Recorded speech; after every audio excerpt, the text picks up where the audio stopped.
Rent-Pocalypse? Yeah, I think we are starting to see something like this. It's not what we originally thought, but the rental rates are coming down. Stay tuned to this month's episode of the Prime PPTO Podcast. Oh yeah, it's going to be a good one. Good day, Toronto. Welcome to this month's episode of the Prime Properties TO Podcast. So glad you could join me here.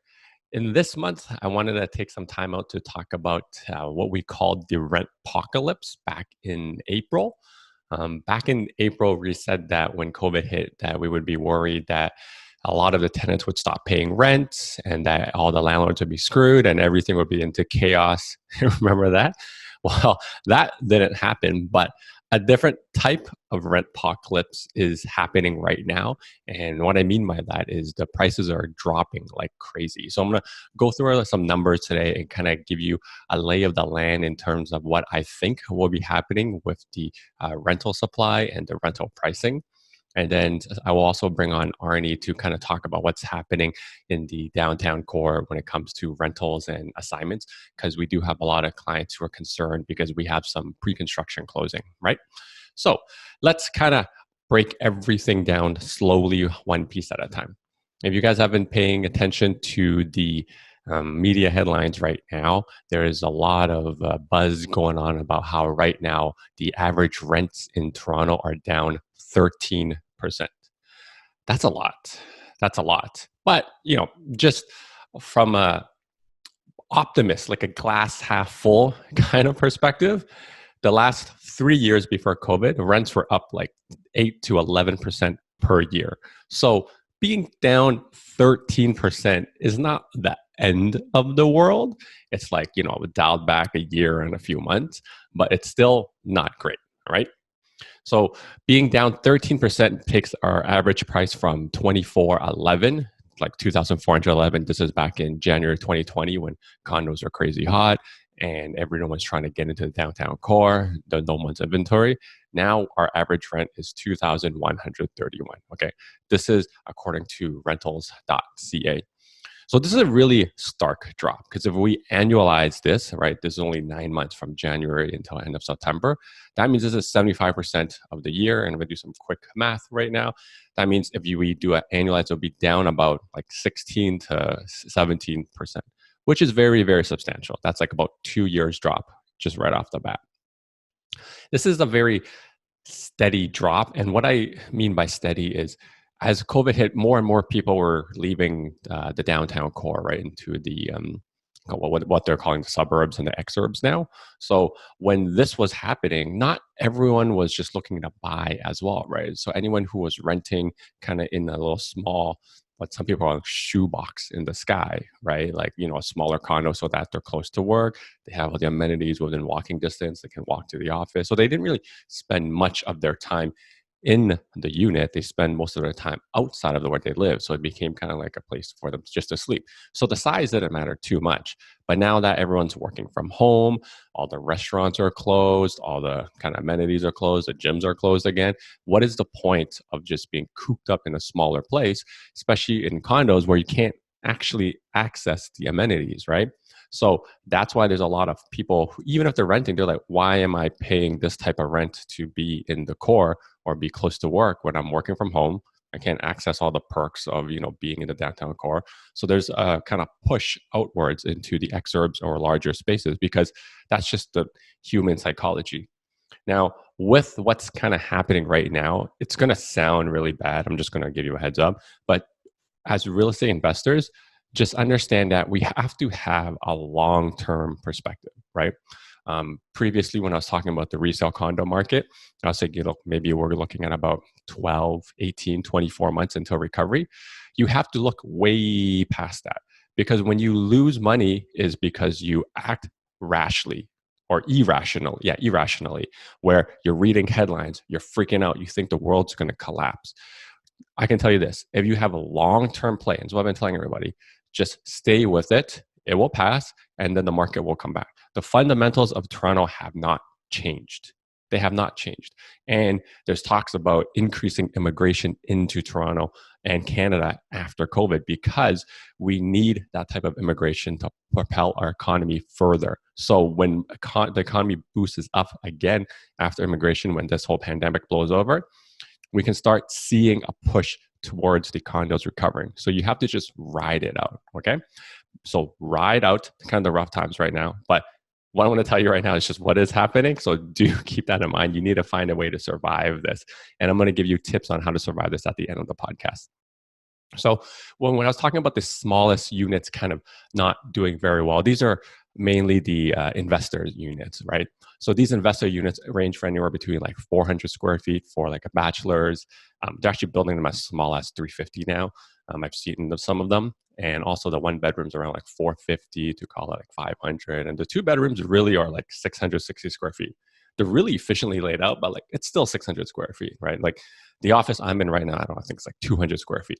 So it's the idea of not being stuck in something so small, and these investor driven units, because they were bought by investors for the lowest price, hoping to get like young professionals in there renting, a lot of them are basically empty right now, right? So the downtown market being driven by investors for young people who are supposed to live there for offices are no longer there. So when you back that up, it means that no one's no one's living in these units, no one's renting out these units. The investors who bought there for the smaller ones, they're having a hard time filling filling the unit with tenants. And that's why there's a lot of units coming on the market. So, I mean, psychology speaking, for like some people are freaking out, some people are just dropping their rents to get someone in there to cover, right? And this is all kind of dependent on what your numbers look like, your cash flow numbers. So if you bought, like I said before, if you bought recently, then you could be like just break even or you're negative a little bit. But if you bought like in say pre-2017, even with the lower rental rates right now, you still should be fine. So, look at what your numbers and see what your bottom line is to survive this. Now, on the other hand, speaking about the rentals, we have Kitchener condos, or anything that's super large, about 1,000 square feet in Kitchener. The rents are up 34%. 34%. That's crazy. That's crazy. Like on a good year, like the last 3 years before COVID, the rental rates went up like 10, 11% for condos. Kitchener condos are up 34% from January 2020. If you annualize that, that's up 50%. That means if you paid $2,000 for rent, and that's $3,000. So that's kind of crazy, right? It just kind of gives you an idea of where people are going, right? There's a exodus of the kind of like the downtown space or like the dense concrete condo areas of Toronto, such as like North York and Etobicoke. And they're just going to further spots because you can get more space for less money. And we are even seeing some of that in the downtown core right now, where some people do still want to stay down there, but they're trading the smaller unit for something larger because the average prices have come down about $400, give or take. So if you're just doing a lateral move and you want to spend the same amount of money, you can get a lot more space. So there's a lot of things going on right now. Now, on the kind of lower rise freehold side, we have a couple of our clients and their properties. Like we have like a legal upstairs and downstairs unit in like Oshawa and Hamilton, and we're filling them. And when we're filling them on weekends, we're getting, for a 1 hour time slot, I'm getting about like 20 families coming in to see the upstairs and downstairs. And the rents are crazy high. I've never seen them this high before. So like years ago, we could like rent one of these houses for like 15, 1600, like the entire one. But now that we split like 3 bedrooms at the top and 2 at the bottom, we're asking $2,000 rent upstairs, and we're asking about $1,500 downstairs plus utilities, and they take care of landscaping. And those are in huge high demand, where again, 1 hour we had 20 families come through. So we're filling it up in like a day or two, right? So those numbers are doing very well. And this is just to add further proof to the fact that everyone is leaving the area. Everyone wants more space because in case they get locked down again, or they think working from home is going to continue this way, this is exactly the trend that a lot of the the tenants are looking at too. It's the exact same thing as the buyers. They want more space. So we're just distilling that down to the rental side as well. I also have a little bit of numbers for you guys to digest here. Okay, so it says, I got it right here. Yeah, so the rents strictly in the downtown core are down 13.6%. That's crazy. But let's change that up to different pockets of the condo areas that are active, right? So you have Etobicoke. So Etobicoke is like the Mimico area by the lake, by Parklawn, and there's some condos on Queensway. The rents there are only down 0.9%, so just 1%. See, we're moving further and further from the core. It's not as dense there. And if you're in North York, so this is between Yonge and Shepherd to Yonge and Finch, rents are actually up 1%. Because if someone is looking for space in those areas, you can find 1,000 square feet condos for like $2,500 now, where the utilities are included because they're the older ones. So there is movement there. And then when we're going to Mississauga, where the condo pockets are, so this is Square One. There's a lot around there. And then there's the Aaron Mills, right? So that is also up 5.5%. You see, it's just the really dense parts of where the offices are, where people have left. So this is kind of like a little spread from like the core out to the other condo pockets, and those other condo pockets are picking up kind of the activity and the tenants, which is the exact same thing that we saw with the buyer segment, right? It's the people in the core that's spreading to the outside. But, I would still say, although some people are staying in condos, a lot of it has to be driven by the fact that there's an affordability, right? Because if you're going to say have $2,000 to $2,500 to spend on housing with somebody or by yourself, you're really restricted to what you can have, right? So you're really not going to be able to get a freehold in Toronto because the rents are still like $3,000 unless you kind of pick like a basement unit, kind of like the 2 bedrooms downstairs. So there is a thing about kind of affordability still, but just more space. But if you move into kind of the surrounding areas, like I was saying, so like if you go to Barrie, Oshawa, Whitby, or Hamilton, you can still get like a house with a backyard for $2,000, and that's what we're renting, right? Like 3 bedrooms upstairs, we're split for $2,000. So again, it really just depends on what the needs of that person are and what their allowable kind of like shelter costs are. So that's why, if you want to be closer to kind of like say a family member or something, you can get more space, not in the core, because the core, the units are very small. But when you go further out, condos, there's more space for around the same price. But then we go even further, get a house for the same price. And that's kind of the effect we're seeing. It just really depends on what that tenant needs, how much space they want. I also pulled up some really interesting stats for you. So I always talk about months of inventory and supply, because supply dictates kind of what the rents or kind of price is going to be, right? When it's just simple economics. If you have a lot of supply, not enough demand, it means that a lot of people have a lot of options to choose from. There's more things to sell than there are for people looking to buy. And it's never been that way in the Toronto market, especially for rentals, in a very long time. And that's exactly why the prices are coming down, because we have too much supply. So back in 2019, just strictly in the downtown core. So again, the geeky real estate people out there, CO1, CO8, which is south of Bloor between Dufferin and DVP. Last year, we had 908 properties leased from October 1st until October 27th, when I'm recording this right now. So that's a decent amount of lease, because most of the time we see the bulk of them happen in like June, July, August, and it's just like crazy there because people are coming after school, like when they graduated, and they're getting ready for life in September, right? Now in 2020, from October 1st to October 27th, we had 1,500, so 1,570 properties leased. This means that we had about a 33% increase in the amount of properties that were leased in the downtown core. So this doesn't tell me that there's less demand. I mean, if you just look at it, there's 33% more transactions for filling the space. So it's not that everyone's left the downtown, but what has happened is the supply has radically changed, because many reasons, but I'll go through them one at a time. A lot of people who are already leaving the downtown core, they just left. I know of some tenants we've spoken to, and even clients are like, you know what, my tenants just left. They didn't bother. They just said, you can keep the last month's rent. They had a elevator phobia, which is a real thing now, and they just like, see ya, goodbye, and they left. Right. So it's very hard to chase someone down, especially when the landlord-tenant board was closed. Right. So then everyone should start filling it. So when there's a cohort of people leaving out, that means the supply on the landlord side, especially the investor units, like I was talking about, increases. Then we also have a lot of people who are just ending their lease and they decide to leave kind of the downtown core. They're gone too. So that's another cohort that added to the supply.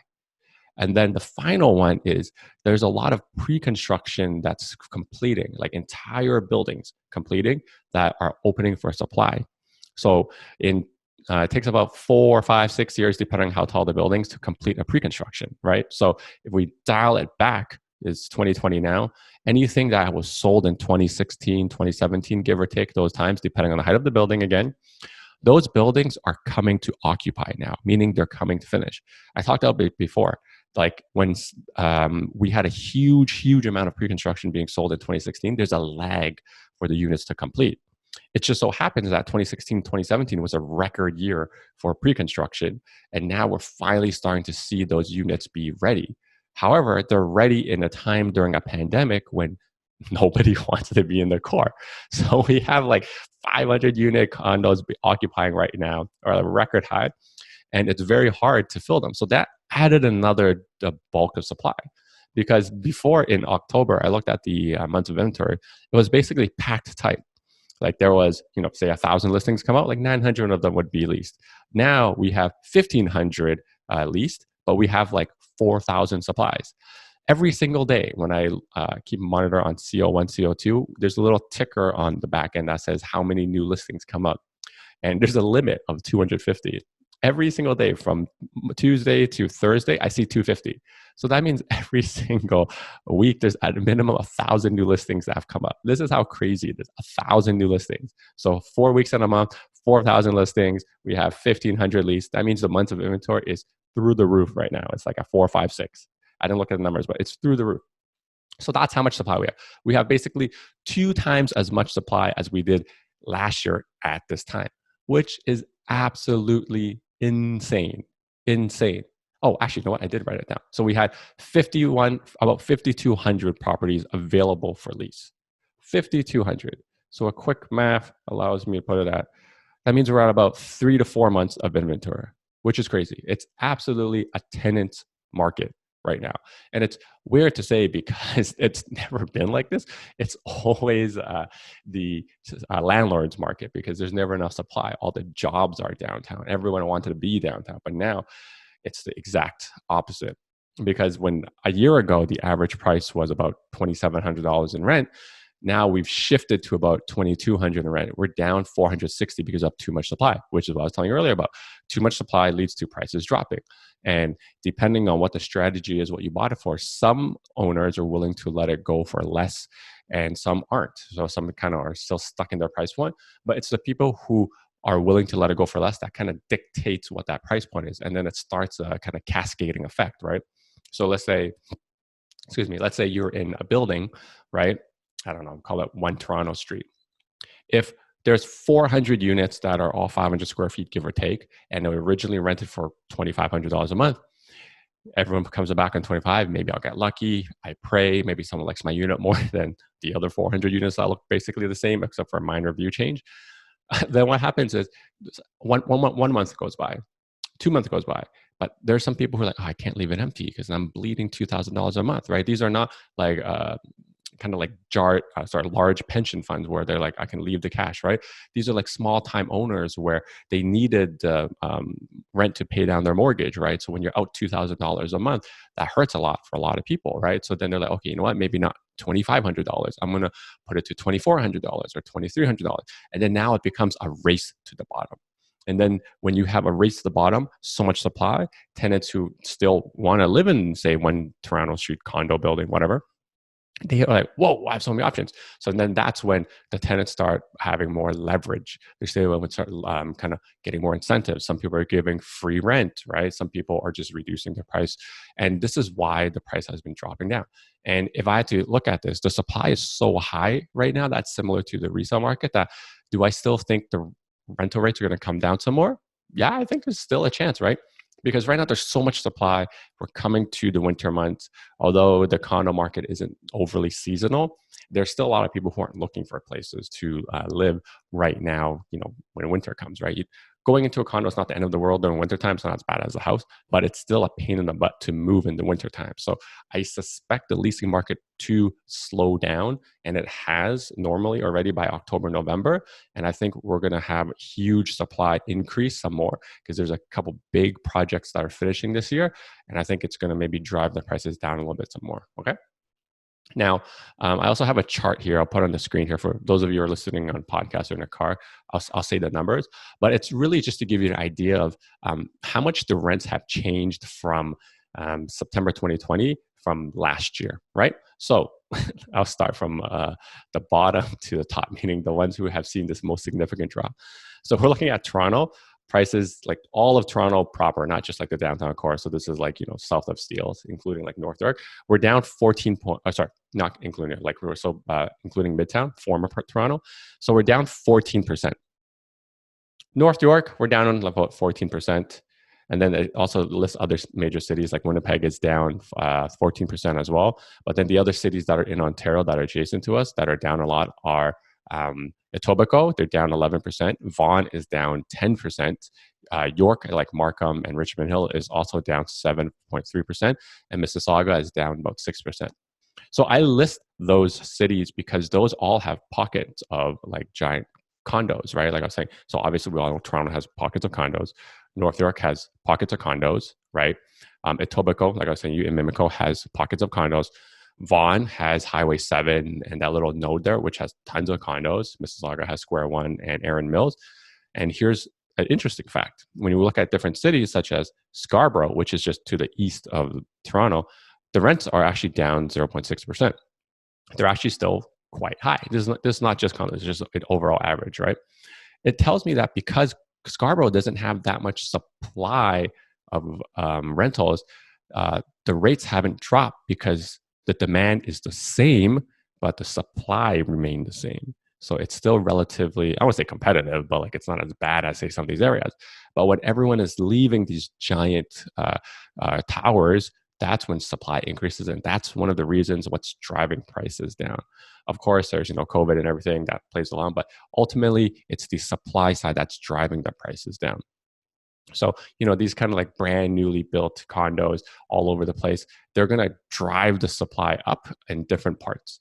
And that's exactly why I said rental rates can still come down some more, because these newly constructed condos, they're going to finish regardless. And then the keys are going to be handed to the new investors or the new owners regardless. And they're going to have occupancy fees regardless. And then they're going to be under pressure to get it rented.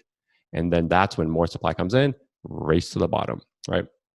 So for those of you who are not familiar with the areas, I'll give you like the giant pockets, right? If you're in the Vaughan area where prices, I think specifically in that Highway 7 and Jane area, where the new development is, there's going to be like 30 condos there. The rental rates there are down 13%. Too much supply. Arnie will come on a little bit later, but I'm seeing a lot of rentals go there, but there's so much supply that it's the same thing, driving the prices down. Same thing with Etobicoke, Mimico, and Queensway. And then in the York region, you have like downtown Markham that has a lot of supply coming online. And then also there's the Richmond Hillside, which is the Yonge and Highway 7. There's also a lot of supply coming in. And yeah, it's just making the rents come down. It's these high inventory buildings, lots of investor-friendly units that no one's moving into because they're small and everyone's racing the bottom to try to get it filled. So this is why when we're kind of talking about what to invest in or what to buy, you really have to keep in mind, if you do want to take advantage of like maybe prices coming down, just keep in mind, the smaller your unit, the harder it is to fill. Although, like I'll tell you, there is a silver lining at the end of it. I'll tell you guys how we've been filling a lot of our clients' properties. Now, here's another chart I'm going to put up in the screen, but for those who listen to the podcast, when we look strictly at the downtown core, there's one pocket that has seen a 20% drop in rental rates, which is the financial district. Back before COVID, the financial district was one of the most expensive places to rent because you were literally walking distance to all the big offices, right? Like the big four, like any like to the bank towers, right? You could walk there, and there were very limited towers that you could actually rent. And they were always above. Now they're down 20% because no one needs to be there, and the rents were so high. And to bring them back to what kind of like a standard of a one bedroom is right now, I would say like $1,900 to $2,000. It's a significant drop in prices. So all in all, if you're in kind of like a concrete jungle, what I'm saying, like a lot of dense towers, and you're in, driven by smaller units, investor friendly, it's going to be rough because there's so many options out there right now. Because like every building, I would say like 60% or so is consists of bachelors, one bedrooms, or 1+1, depending on the makeup. But that's a lot of units you're competing with, and a lot of supply. And that's just one tower. Now imagine multiple of them, right? So this is why I said I do think there's a chance, a pretty high chance, that rents are going to be coming down somewhere. So it's gonna be rough. So what can you do to kind of combat this, right? Here's what I would say: if you have a pre-construction that's finishing or just finished, say after the new November 2018 rent control rules, drop your rents. Drop your rents. We're seeing it right now. When you drop your rents, you still get filled because, like I was telling you, there are transactions happening. People just want a good deal, and it really comes down to the price. And when you drop your rent because you have no rent control in the building, when the market comes back in like 2-3 years, you could increase it back, right? Like, don't be a jerk about it, right? But like, if say the market rent is like $2,000 right now for your unit, it's below market, which would have been like say $2,500 pre-COVID. You can just get someone in there for $2,000. When the market comes back, it goes to $2,500. You could increase the rent back up to $2,500 because you're not under rent control. Now, there is a rent control freeze right now on everything, but when it passes, it should be lifted. Now, if you're in a building that you own that's completed before November 2018, meaning that you're under that rent control now, this is where that dilemma you have to have. You can reach out to me. I'll put like a link versus chat, then you can book a call if you want to chat about it. But you're basically going to need to figure out what the bottom line number is for you, because if you put someone in there for say $2,000, you're going to be stuck in there for rent control. Let's say rent control is lifted. Most of the time, you're increasing rents by 2% a year, which is like, I think, quick math, $40 a year, right? So for you to get to $2,500 again, let me do the math. I can't do the math. It's going to take like a long time. Okay. It's going to take a really long time, like 10 years, like compounded, right? So you're going to be stuck there for a long, long time, which is why there's two things you can do. You can get someone in there for a short term, like under 1 year, right? Kind of give them like 6 or 9 month lease and just keep going and renewing at a time so that they're not under the landlord tenant board and you can still increase the rent in the future. Or if you're okay that you just kind of want something to supplement it, you don't want to deal with constantly filling it, you can most definitely just put someone in there. Just understand that unless they're going to be moving in, the near future, maybe call it 2-3 years, or like they're incentivized to move, they're probably going to be there permanently. Like I have a story where I have a client who has owned a unit for a really long time. They have a tenant there that was paying $1,500 for a 1 bedroom. This is in City Place. They've been there for I think 9 years now. This person, even during the pandemic, did not want to move because $1,500 for a 1 bedroom was like 600 square feet is a steal, like an absolute steal. And they can't increase the rent that much anymore, right? So this person's been there for 7 years and they've been increasing the rent 2% a year. So you can work back the math. Like that's how low the rents were before, right? So this is what I'm saying. Like if you get someone in there who seems quote unquote, it's going to be a lifer, it's going to be tough to get them out. And this is why sometimes people sell with the tenant in there, right? So if you are screening for someone and you want a long-term tenant, maybe ask them questions like, do you ever want to buy a place, right? Like, what's the reason you're moving? Are they with a couple? Or sorry, like if they have a partner. Because if someone with a partner, there's very likely chance that they could be there for a long time until they buy your place. But if you get someone who's single, where life could change, a job changes, maybe they'd be more likely to move, right? So when you're filling right now for a lower rent, just so you can cover yourself, just keep these things in mind because they will affect you down the road, but not so much right now, okay? So hopefully this was kind of helpful. And right now, a little bit after this, I'm going to splice in kind of my conversation that I had with Arnie to give everyone an idea of the lay of the land in the downtown condo market, especially the rental and the assignment market. So hopefully you guys enjoyed that. If you guys found this helpful, make sure you smash the like button and subscribe to the Prime PPTO channel. If you're listening to this podcast, we'd love it if you guys give us a review on Apple Podcast, so that helps get the message out there. And hopefully this was not all bad news for investors out there. There is still hope. Again, this will still pass. But if you're kind of struggling filling a tenant, we've had some success with kind of filling our clients' properties. You can reach out to me. The link is just chatwithzen.com, right? So hopefully this didn't scare you. Until next time, your move, your future. See ya. All right, we have our superstar agent, Arnie San Agustin, here to kind of talk about what's going on in the downtown market. Thanks for dropping by. How's it going? It's good, man. Good, man. Missed the in-person meetings, but Zoom's got to make it happen, right? I know. It's already like a norm at this point. Yeah, I know.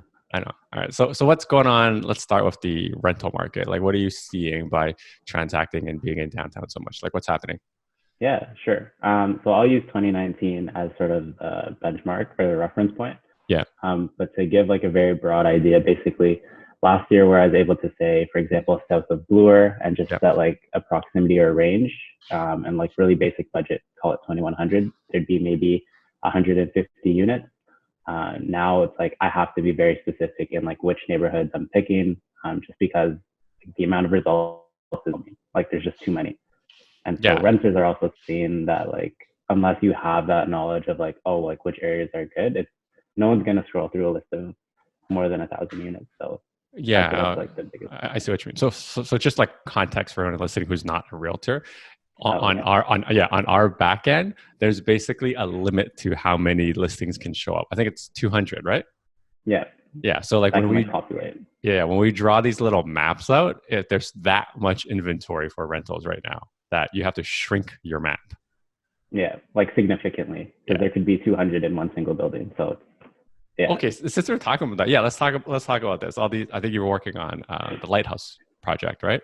Yeah. So Daniel's Lighthouse, 20 Richardson and 15 Lower Jarvis. Yeah. Right now, that's a good example actually, because right now I think there's 146 units that are available. Oof. Yeah. So as an investor, not so bad, just because you're not under rent control. But still pretty terrifying in the sense that just last year, that should have been like that building should have been done, being rented out by now. Yeah, and this is kind of like the new build stuff. There's so much inventory coming online, right? So what kind of rents are we seeing in Lighthouse? So one bedrooms, I would say, and again, like brand new units, maybe 530 square feet for 1,700 right now. 1,700? But we're also tapering into winter, which is, I'd say, like a big reason why in the summer it was a little better. But all right. So who's renting these units right now for 17? I mean, I think it's a steal, but who's renting them? So I'm mostly finding people that are looking to either get away from the city, like just more space. They're getting away from the city and going. Like getting away, but just south of the Gardner is away. Really? I would say so. Well, that's what I'm seeing. Like people just want more space, and it's between that or City Place or Corktown, or you go north, but it's still congested up there. But where are these tenants coming from? Like, do they have existing rental units? Sorry? Or do they have existing rental units? Like they're moving from one rental to another? I would say so, yeah. So it's usually studios that they're upgrading into like a one bedroom, so larger space again. Yeah. Or what's also been really common is earlier working professionals that just came out of school, like post-secondary. Yeah. So university, college that have been living at home are now trying to take advantage of the rental rate. Yeah.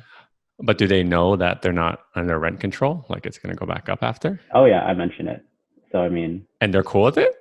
So like my take on that is, look, your building is not under rent control, but at the same time, your landlord can't necessarily increase it if the amount of demand isn't gonna kind of push that rental price back up. I see. And if we're going to be under COVID restrictions for, let's say, another year or two even, it's just like the amount of people that are looking to rent, it's just, they're not there. Yeah. So what about these like two bedroom units?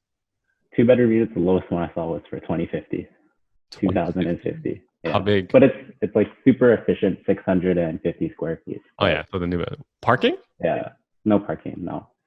It's a pretty good deal. I mean, I think the last one we did, it was like, you're right. So I guess one of the things I was going to run by you too, I think we can share is kind of leasing some of our clients' units.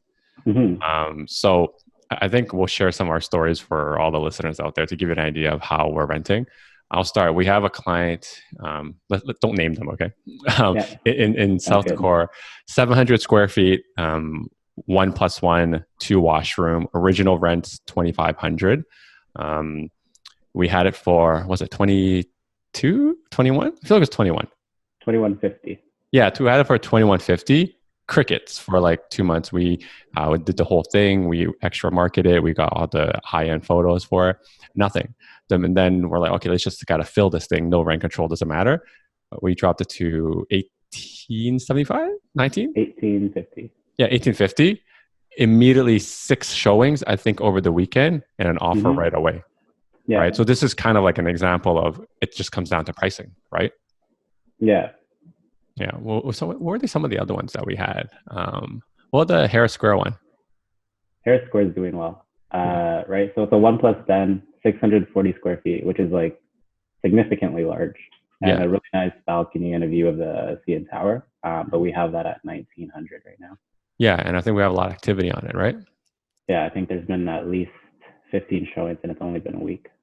50? 15, 15 1 5. Yeah, 1 5. Oh.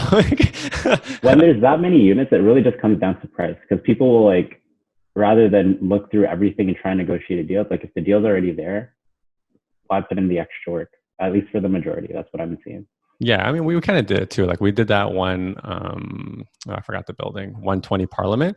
Like, so when so many units, when so many units come online, it's just like they're all the same. Your views vary a little bit, but like no one's going to pay an extra $50 just to have a better view, unless you're like penthouse or something, right? With like extra high ceilings. So it just comes down to, let's get it rented, and then those who have a tenant, it's great, and then the other people who are reluctant to drop the rates, they're like, I'm being stubborn, and then eventually they drop it, but they have to drop it even lower because everyone else is dropping it, right?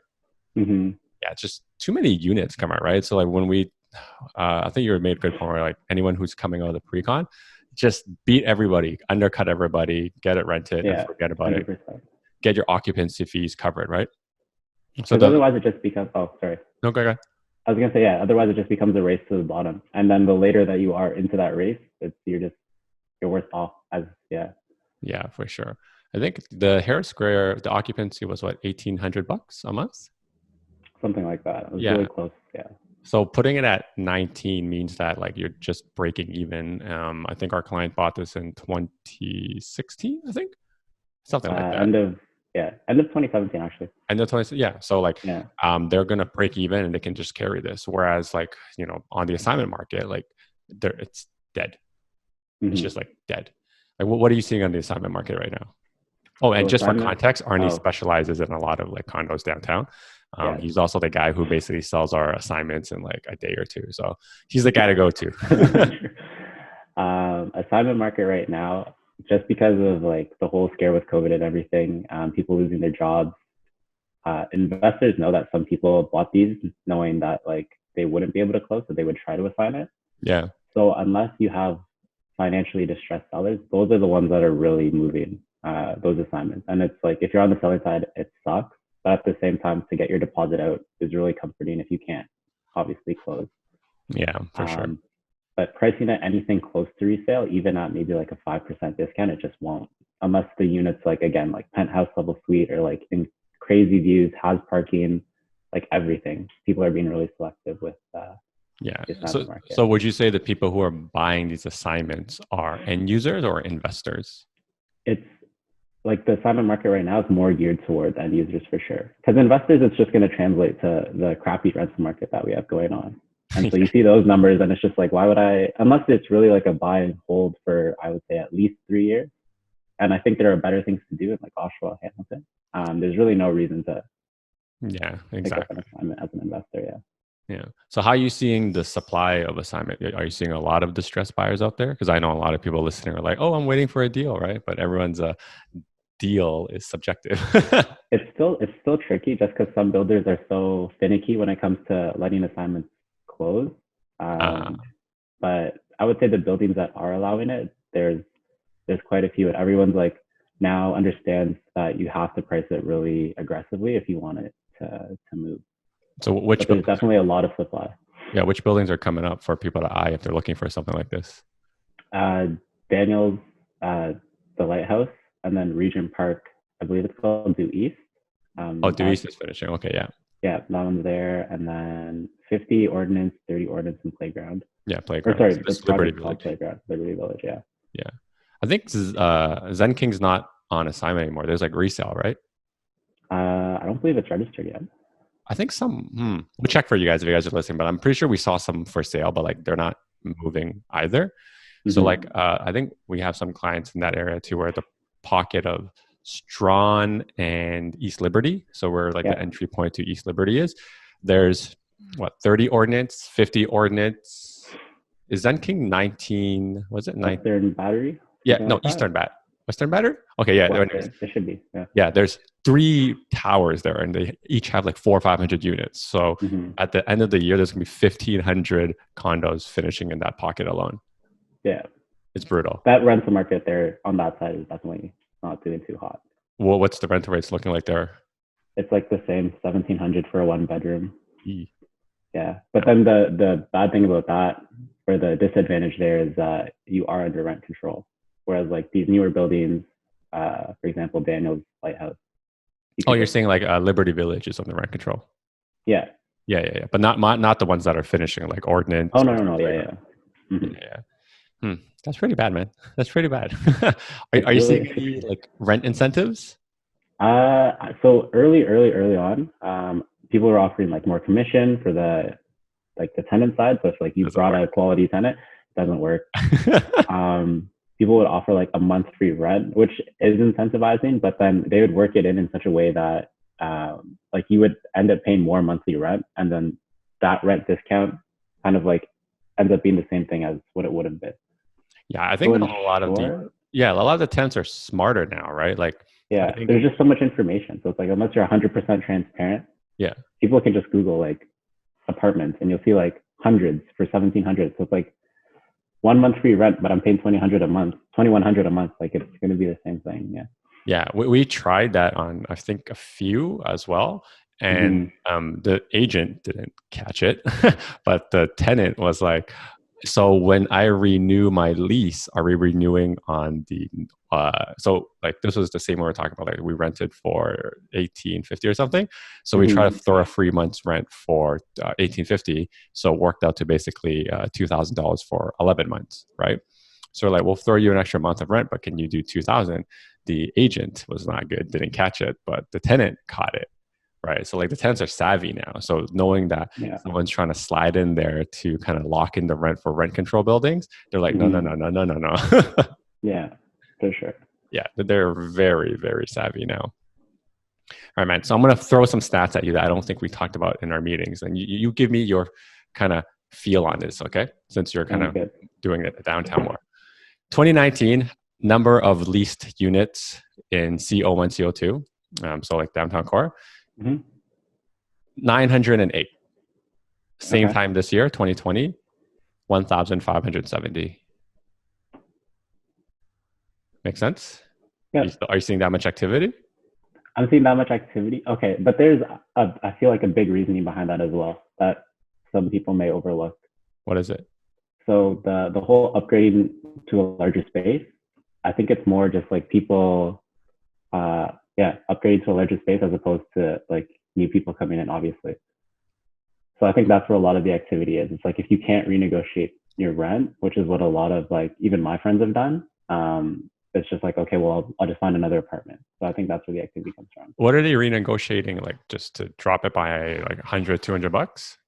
Oh no, it's like significant. So yeah, we actually have a client where it was 3,300 at the beginning of the year, this time last year.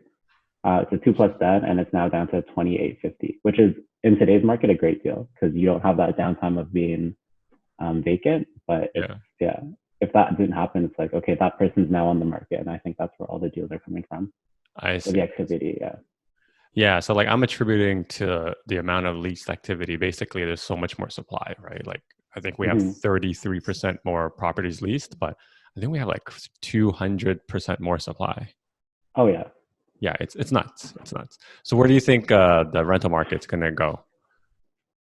Are we talking like short term or talking long term? Let's say 6 months. Okay, 6 months. I think it's gonna really drop in the winter because no one, like people in general, just don't like moving in the winter. Yeah, that's what I said too. But we do have quite a few buildings that are conveniently closing in the winter time. So I think it's just gonna keep going down. Yeah, it's I great. would say What about say 1 year time come like after, so like summer 2021? summer 2020. I still think it'll probably hold from where it drops to at that point. But I don't think it's not gonna recover anytime soon. I would say within like 2-3 years. Yeah, that's Like kind a of what significant amount of people have to come through, yeah. and yeah, it just doesn't look very. Are you seeing any kind of like price drops for like people who need to sell? Like, are you seeing any people who are like renting it and selling at the same time? Oh yeah, definitely. Yeah. So what kind of Yeah. discounts are you seeing right now? Because I know a lot of people have been messaging me to kind of get the deals, quote unquote. And I said, it's Yeah. not yet, not yet, not yet. No, yeah, it's true. It's not yet. So you're seeing like so many listings, and everyone's talking about, oh, like there's 84% more and all this stuff. But I'm finding that all the like quality layouts will still sell.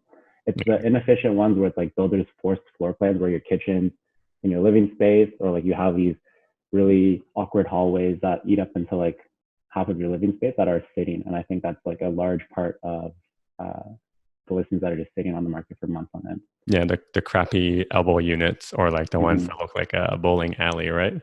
Yeah. Or like just smaller units in general, like 450 square feet. There's just too many options. And it's like slowly becoming a buyer's market, not yet. Are you seeing that 2 bedrooms are actually like pretty stable on pricing? Uh, I'm finding that anything over 700,000 is just like really steady in the Yeah. condo side. Yeah.